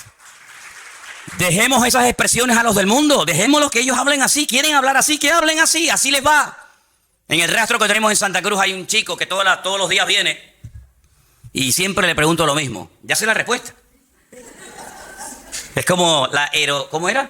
La erotesis. La erotesis, ¿qué era? Hacer una pregunta que ya sabe la respuesta. Esa figura de dicción. Le digo: ¿qué? ¿Cómo estás? Y yo dentro digo: aguantadito. Y al segundo dice: aquí aguantadito. Él siempre dice lo mismo. Vivíamos en un edificio en Santa Cruz hace años, allí en la Rambla, y había un portero, el portero del bloque. Y decía: ¿qué? No voy a decir el nombre porque a lo mejor lo conocen y vete entonces hay algún familiar del portero aquí, ¿no?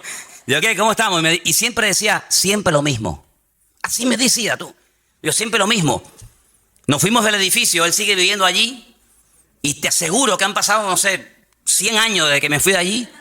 Y yo le pregunto hoy a este hombre: ¿cómo está? Y te aseguro que, mira, me juego un brazo de que me diría: siempre lo mismo.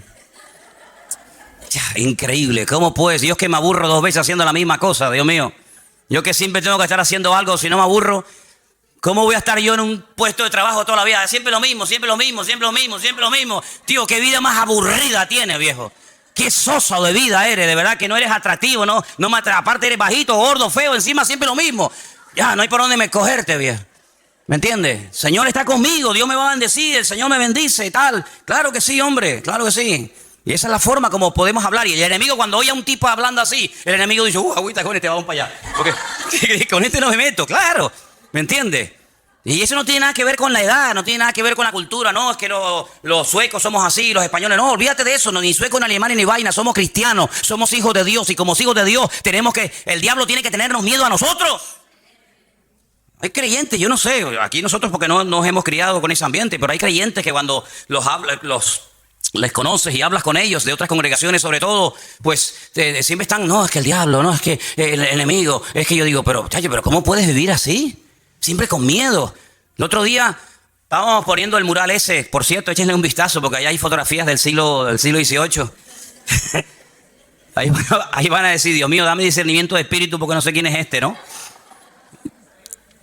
Y entonces resulta de que Juan, ¿dónde está Juan? Ahí está Juan.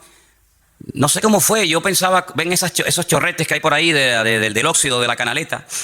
Pues dice, no, esto es ¿cómo me dijo? Del aceite o no sé qué cosa. Digo, ¿cómo del aceite, Juan? Si esto es de la lluvia que cae arriba y está oxidada la canaleta, hay que cambiarla. Dice, no, esto es de aceite. Digo, ¿cómo? Digo, mira. Me dice, mira para acá. Y le digo, ay, mira. Mire lo que hay aquí. Además, fíjate, hace así. Una mano, ¿la ves? Yo digo, si no, hay aquí, aquí, y entonces resulta de que en el cuarto ¿cómo es?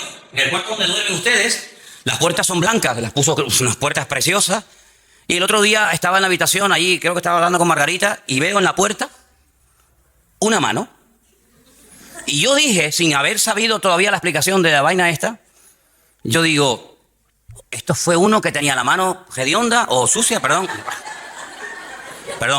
ya. Como estamos de retiro, tengo mentalidad de retiro en vez de pastor ahora mismo, ¿no? Y entonces le digo, esto fue uno que tenía la mano sucia y la puse aquí. Y ya me iba yo a buscar un trapo para limpiarle y me dice Juan, dice, no, es que aquí, a veces lo prestamos o lo alquilamos a algunas iglesias y entonces resulta que no se les ocurrió otra cosa, por ahí hay más manos, ya verá, ahora van a ver manos por todos lados. Y dice, no, vinieron aquí unos hermanos y no se les ocurre otra cosa que meter las manos en aceite y ponerse por todas las paredes, ungiendo y bendiciendo las paredes. Y yo digo, ungiendo las paredes. ¿Cómo que ungiendo las paredes?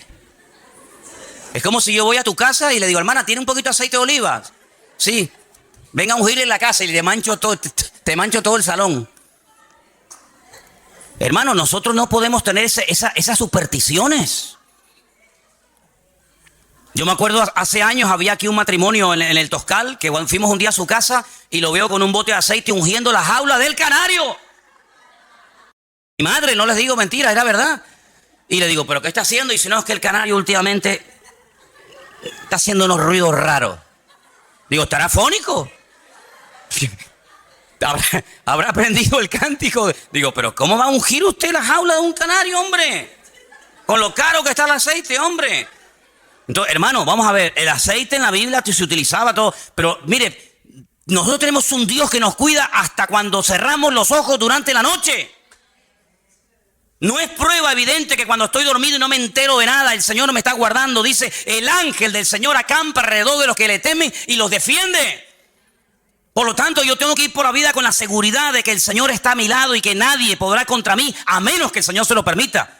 ¿Y sabe cuándo el enemigo tiene autorización, entre comillas, para atacarme y para zarandearme? Cuando bajo la guardia, cuando estoy en desorden, cuando me enfrío, cuando me aparto del Señor, cuando empiezo a pensar y a hablar tontería. Pero mientras yo esté hablando correctamente, mientras mi fe y mi mirada esté puesta en el Señor está conmigo como poderoso gigante. Y aunque un ejército acampe contra mí, no temerá mi corazón, porque el Señor es mi luz y mi salvación y no va a pasar nada. Porque esas son las promesas del Señor. Y tenemos que creer en las promesas del Señor, hermanos. Y no tener ningún temor. Hay una historia en la Biblia que yo la he leído y compartido infinidad de veces con ustedes. Y es esa historia cuando el profeta Eliseo está en una casa y resulta de que le dicen al enemigo, le dicen al ejército contrario, ¿tú sabes por qué tú pierdes todas las batallas? ¿Tú sabes por qué todas las estrategias te salen mal? ¿Tú sabes por qué cuando vamos a atacar por un lado nos están esperando? Y cuando dice, bueno, pues ataquemos por el otro lado, nos están esperando. ¿Tú sabes por qué? Dice, no. Dice, porque en Israel hay un varón de Dios. Y lo que tú hablas en secreto, Dios se lo revela a él. Así que da igual si lo vas a atacar por la derecha, por la izquierda, por arriba, por abajo, de noche o de día. Todo te va a salir mal porque el Señor pelea con esa gente. Y este general o este rey dice, pues matemos a este hombre. Matemos a este hombre y se le acaba la fuente de información. Dice, vamos. Dice la Biblia que rodearon toda la casa del profeta Eliseo y no venían para contarle el cuento de Caperucita Roja, hermano. Venían para matarlo. Y entonces Eliseo tenía un colaborador, un ayudante, llamado Giesi. Nombre más feo. Así se llamaba, Giesi. Y Giesi sale fuera y cuando levanta la mirada, vio toda la casa rodeada de soldados que venían a matarlos. Y se mete para adentro muerto de miedo y dices, de aquí no salimos. Estamos rodeados de enemigos. Este es el último día de nuestra vida. Y el profeta Eliseo sale afuera, mira así, dice, tranquilo, no te preocupes. Más son los que están con nosotros que los que vienen contra nosotros. Y ese quiere un pedazo de carne, porque era carne. Le dice, ¿quién está con nosotros? Si hasta el perro salió corriendo. ¿Quién está con nosotros? Dice, Señor, abre los ojos para que vea.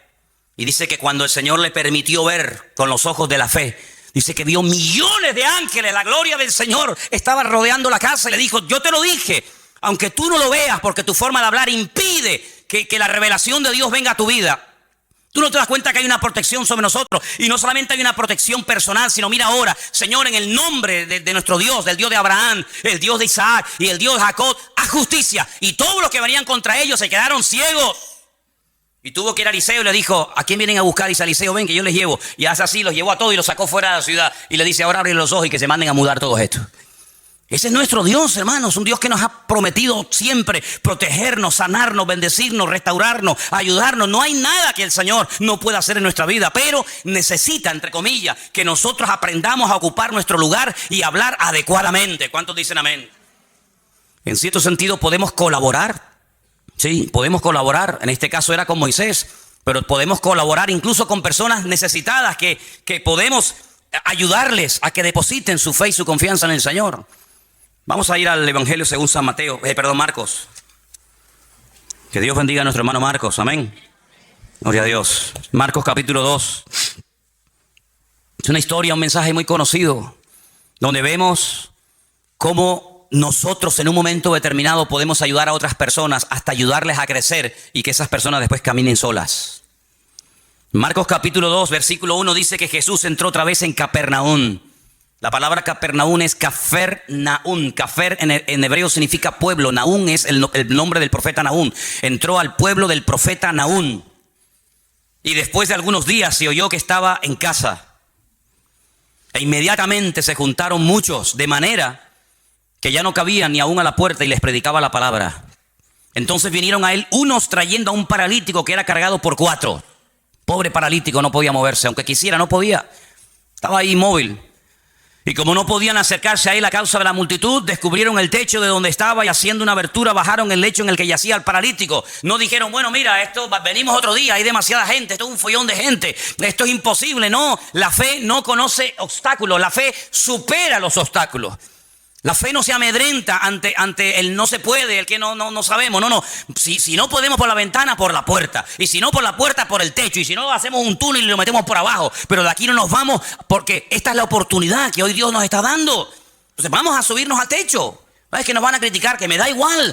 Hemos venido con una necesidad y de aquí no nos vamos hasta que veamos la gloria de Dios. Hemos venido con nuestro amigo, no puede caminar, pobrecito. Venga, vamos a hacer eso. Subieron al techo y ¿sabe lo que dice la Biblia? Que comenzaron a quitar allí, los techos eran como de paja, eran como de hojas de palmera. Y entonces de repente dice, uy, ¿esto qué es? Miren lo que dice, versículo 5. Al ver Jesús, ¿la fe de quién? ¿Y la fe del paralítico dónde está? No sabemos si tenía o no tenía fe. En ese momento el hombre estaba tan mal, tan desanimado, tan hundido, que dependía de otras personas. Así nos pasó a nosotros. ¿Verdad? Cuando vinimos al Señor, alguien nos llevó, alguien nos habló, dependíamos de alguien. Y este pobre hombre ni siquiera podía caminar, no tenía fe, no tenía ilusión en la vida, no tenía nada. Pero dice Jesús que al ver la fe de ellos, le dijo al paralítico, hijo, tus pecados te son perdonados. Entonces estaban allí sentados algunos de los escribas, los cuales cavilaban en sus corazones y decían, ¿por qué este habla así? Blasfemias dice, ¿quién puede perdonar pecados sino solo Dios? Y conociendo luego Jesús en su espíritu que cavilaban de esta manera dentro de sí mismo, les dijo, ¿por qué caviláis así en vuestros corazones? ¿Qué es más fácil? No dijo que es más difícil, sino que es más fácil.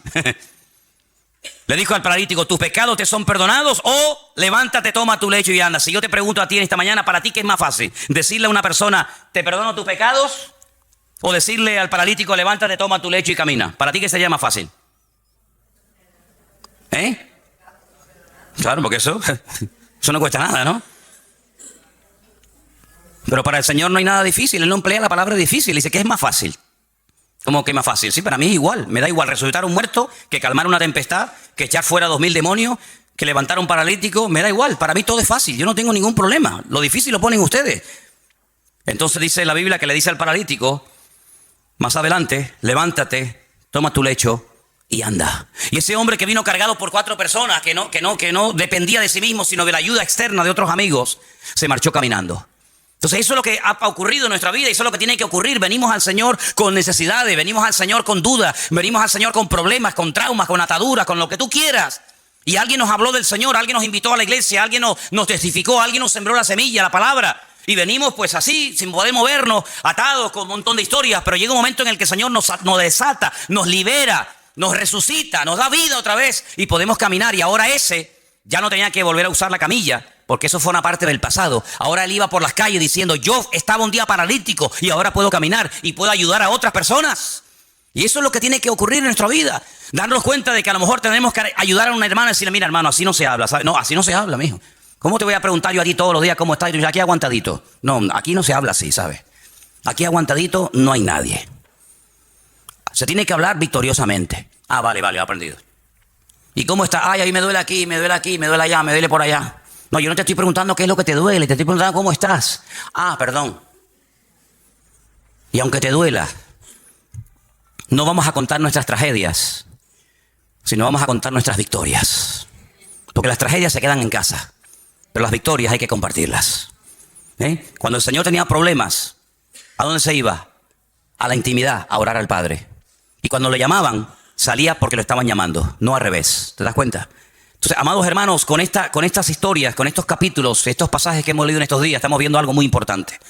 El enemigo siempre estará ahí a la puerta, al acecho. Dice, como león. Dicen, en una iglesia de los gitanos que una vez fui, decían, cuidado hermano, porque el león, el diablo está como león crujiente. Crujiente, hermano. Y todo el mundo se ríe. Dice, sí, no se rían, está crujiente. Digo, sí, crujiente estás tú, ¿viste? Crujiente como león crujiente, en vez de rugiente. Bueno. Pero ¿saben una cosa, queridos hermanos? El enemigo siempre ha estado ahí. El enemigo tiene más años que la iglesia. El diablo tiene más años que todos y cada uno de nosotros. Pero el Señor dice en la Biblia que lo ha vencido. Lo ha derrotado una vez y para siempre. Entonces, ¿por qué está suelto? ¿Por qué sigue tentándonos? ¿Por qué sigue complicándole la vida a las naciones? ¿Por qué sigue hurtando, matando y destruyendo? Porque es un condenado a muerte que está gozando temporalmente de libertad condicional. Estás condenado, pero te dejo un poquito de cuerda. Y como es un ser tan maligno y tan perverso que nunca va a cambiar, porque no quiere cambiar, todavía sigue haciendo de las suyas, pero ya no tiene ningún poder ni tiene ninguna autoridad sobre tu vida. Es decir, que ahora el Señor dentro de ti y contigo te da la fuerza y la capacidad para decirle, ahí te quedas quieto y ya no me vas a molestar nunca más. Y a partir de ahora el que me vas a tener miedo eres tú a mí, y ándate con ojo que te voy a dar una que te vas a enterar. Así de claro, amigo. Ahora, no, es que el diablo me tentó, es que el diablo me atacó, es que el diablo no sé qué, y el diablo dice, venga, sigue.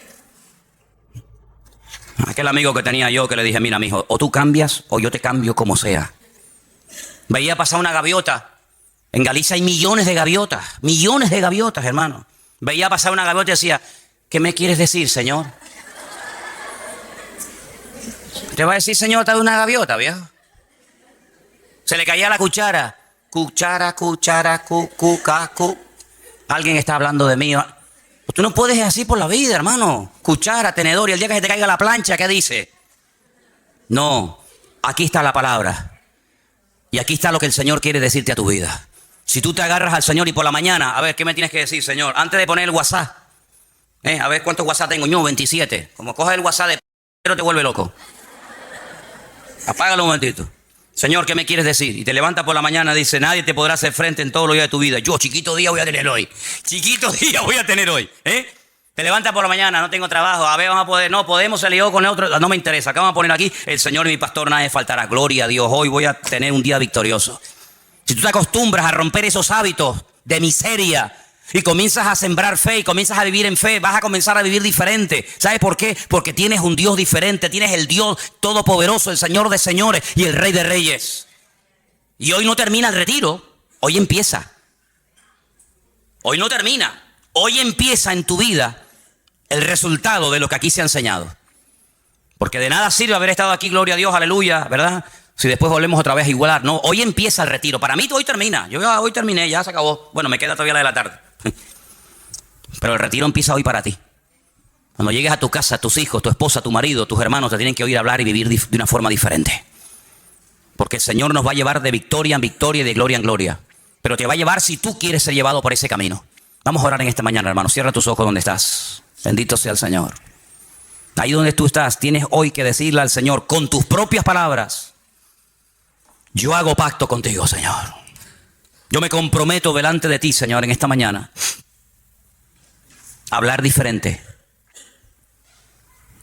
a comportarme de una forma diferente. Yo me comprometo, Señor, a partir de hoy a no quejarme, a no lamentarme, a darte gracias a Dios hasta por la almohada que uso para dormir, Señor.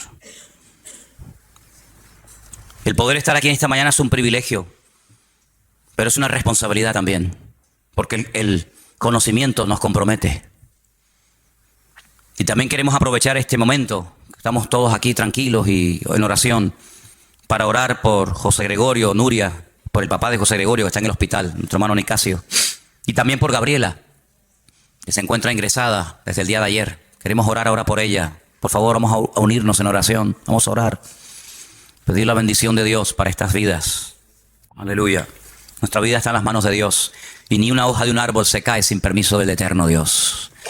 Por lo tanto, todo lo cuanto acontece en nuestra vida, si le amamos y le obedecemos y vivimos en orden y en santidad, todo ayuda para bien, todo. No tengo miedo ni a lo que viene, ni a lo que va, ni a lo que dicen, ni a lo que no dicen, porque el Señor tiene el control 100% de mi vida. Pero para que esto fluya, para que fluya la bendición, para que fluya el toque del Señor en mi vida, yo tengo que estar alineado 100% con Dios, en línea con Él, sin apartarme ni a diestra ni a siniestra. Y por eso en esta mañana nos unimos contigo, nos alineamos contigo, Señor. Y desde aquí bendecimos a Gabriela en el hospital ahora mismo, Señor. Sé tú con ella, Padre. Sé tú con ella, Padre. Que sienta tu presencia, tu caricia sobre su vida ahora mismo, Dios mío. Oramos por nuestro hermano Nicasio. Tócalo, Dios, allí en el hospital donde él se encuentra, Padre. Él te ha servido durante muchos años de su vida.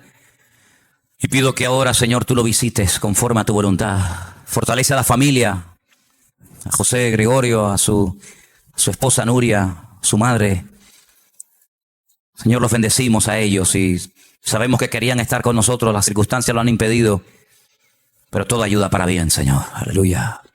Y te pedimos, Señor, en esta mañana que cuando nos marchemos de aquí, nunca olvidemos que Amalek está a la puerta acechando, que es un enemigo que no tiene piedad, es un enemigo que aprovecha la más mínima ocasión para complicarme la existencia, pero lo hemos desenmascarado. Hemos descubierto que en la frialdad, en el distanciamiento, en la lujuria y en tantas y tantas áreas se siente fuerte, pero no le vamos a dar lugar porque hemos descubierto que es un enemigo perverso. Hemos descubierto que Satanás se camufla y viene a veces a sembrar a una palabra que nos hace titubear.